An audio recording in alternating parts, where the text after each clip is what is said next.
Ben alors, on est encore nul? Les gars, j'espère que vous allez tous bien. Le Real Madrid qui perd des points aujourd'hui. J'étais pas préparé pour faire cette vidéo, honnêtement. En plus, ils ont mené au score 1-0. Je m'attendais à tout sauf à ça. Mbappé qui sort en cours de match. Mbappé qui a raté son match complètement aussi. Une impuissance collective du Real Madrid affolante. Alors, on va retenir un peu la fin du match où, bien sûr, le Real pousse. Mais moi, j'ai pas oublié le contenu du match. Un Real aux abonnés absents. Pas de Bellingham. Du coup, tu joues avec Modric au milieu et tu remarques qu'il y a un problème au milieu parce que Modric ne peut pas faire les efforts que fait Bellingham quand il est là. Valverde et Bellingham sont deux joueurs qui courent pour 4. Quand ils ne sont pas là, tu te retrouves avec un Real Madrid comme ça. Tu as l'impression qu'ils sont à 10. Bon, on va revenir sur tout ça. En tout cas, franchement, c'était plaisant. Merci le Betis parce que grâce à vous, c'est un bon samedi. On va regarder un peu l'Atlético Madrid aussi. Le Barça joue demain, juste avant de commencer. Semaine Ligue des Champions à venir. Pour tout ce qui est paris sportif, ça se passe sur Unibet. Si vous voulez miser pour le Barça ou pour le Real ou peu importe quelle affiche des huitièmes de finale, ça se passe sur Unibet. Unibet vous offrira un double bonus, 100 € à l'inscription plus 10 €. C'est parfait pour commencer. Attention, interdit aux moins de 18 ans. Le lien est dans la description. Alors, match particulier parce que match à l'envers un peu, c'est-à-dire que sur le début du match, le Real supérieur, le Real qui joue bien, le Real qui mène au score, le Real qui met un beau but, il faut le dire.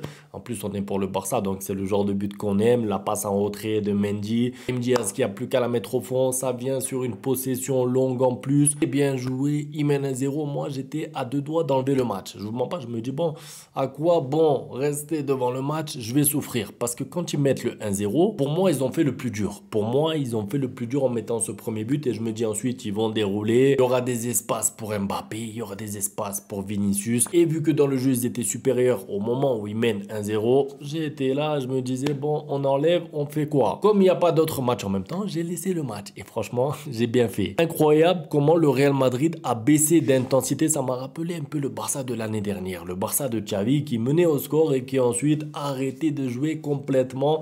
Pour moi, c'est ce qu'a fait le Real aujourd'hui parce que tu fais le plus dur, tu mets le 1-0, mais ensuite, il y a quoi?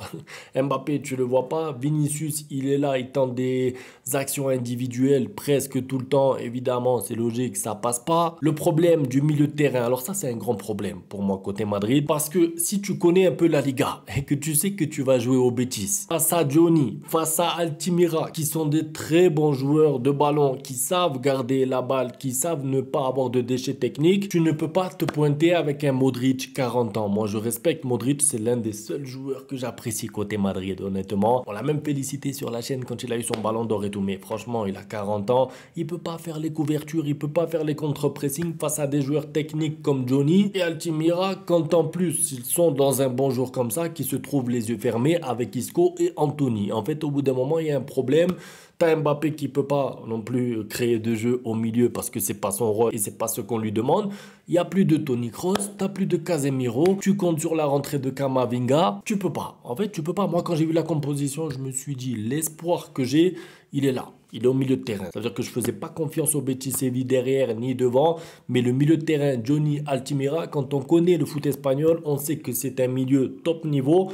Et quand en face, t'as pas de quoi répondre, tu es logiquement en difficulté. Tu cours derrière le ballon. Alors, attention, de temps en temps, le Real peut être dans cette position-là, ne pas avoir le ballon, se faire manger au milieu, mais sur une longue passe à Vinicius ou à Mbappé, ils peuvent mettre le 2-0 et le match est plié. Mais en tout cas, pour moi, elle était là, la faiblesse du Real Madrid, leur milieu de terrain. Et même si Brahim est bon avec le ballon, et même si Modric est bon avec le ballon, forcément, tous ces joueurs-là, quand ils sont ensemble, face à un milieu technique comme celui du Betis Séville, tu es en difficulté. Maintenant, moi, ce qui me surprend, c'est la non-réaction du Real Madrid. Ça veut dire que d'accord, le Betis a un temps fort, il marque sur un corner un peu venu de nulle part. La deuxième mi-temps, ils sont au-dessus, ça joue bien, ils mettent le 2-1. Le penalty d'ailleurs, j'espère qu'il n'y aura pas de débat. Non, parce que franchement, ça y est là, les débats sur les penaltys sifflés au Real, je veux bien une fois, deux fois, là, ça y est, il y a penalty, c'est évident, il n'y a pas de débat à avoir. D'ailleurs, il y a une action 10 minutes après, je crois qu'il y a 1-1 à ce moment-là. Non, il y a déjà 2-1 à ce moment-là du coup, puisque c'est après le penalty de Isco. D'ailleurs, Isco, je sais pas, il est vraiment ancien du Real parce qu'il a célébré comme si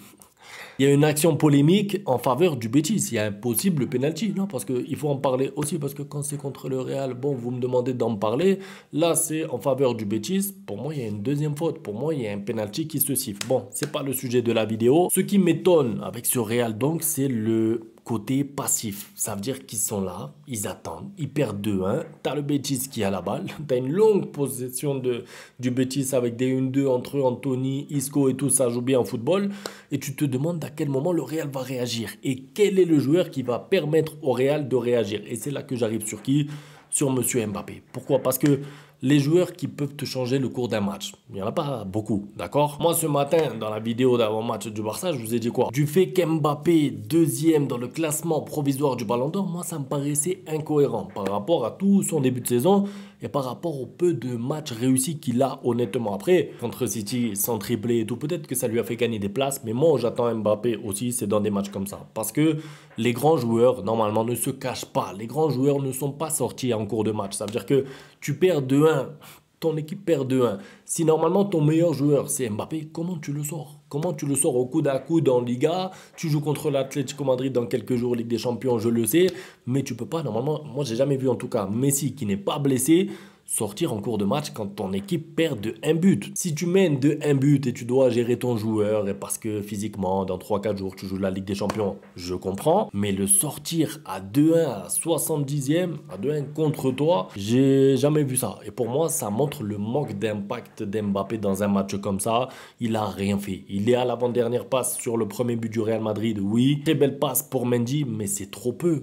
Pour un joueur comme ça, qu'on nous vend comme étant le meilleur du monde et tout, c'est trop peu. Et c'est là que je me dis aussi, parce qu'il y a des supporters parisiens, des fois ils me disent en Liga, il n'y a que le Real, le Barça. Vous avez vu le Betis comment ça joue au foot? Vous avez vu comment c'est dur de leur marquer un but? Pression haute, récupération, anticipation, propre techniquement au milieu, tactiquement, les replis sont parfaits. Il ne faut pas croire qu'en Liga, tu arrives, tu cours vite. Parce que je sais qu'il y a des fans de Mbappé qui découvrent la Liga cette année et qui s'étaient imaginé que Mbappé allait mettre des triplés tous les matchs. Donc franchement, le match de Mbappé décevant. T'as l'impression aussi que devant il se cherche pas trop avec Vinicius. J'ai pas envie de relancer le fameux débat de qui sera la star, de qui sera le numéro 1, de qui sera le boss de l'attaque du Real. C'est pas mon souci, mais j'ai pas l'impression qu'ils s'entendent vraiment plus que ça sur le terrain. Alors de temps en temps, évidemment, il y aura une passe décisive de l'un pour l'autre parce que c'est des joueurs qui vont jouer ensemble tout le temps. Donc forcément, il y aura un passeur décisif, un buteur. Ça se cherche pas.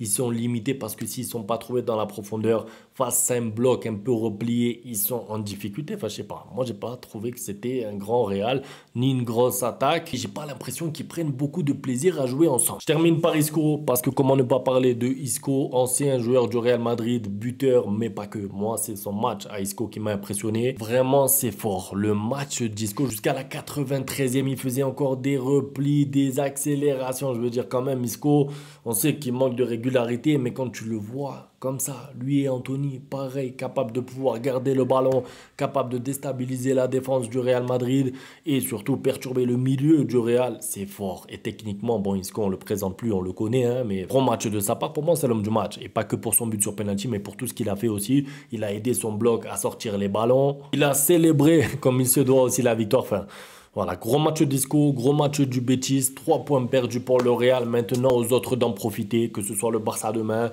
que ce soit l'Atlético Madrid, même si j'ai pas envie. Mais en tout cas, voilà, s'il y a des équipes qui doivent prendre des points là maintenant, pour que le Real soit largué un petit peu et avec un peu plus de pression par la suite, je prends. Ah oui, petite parenthèse, Arda Güler, Endrick, les rentrées catastrophiques, ils n'ont rien apporté, tant mieux. C'est tout pour la vidéo, à demain pour le débrief du Barça. Ciao. Bang, bang, bang, bang, goodbye. Ustedes pueden aceptar mi negocio o aceptar las consecuencias. Plata o plomo.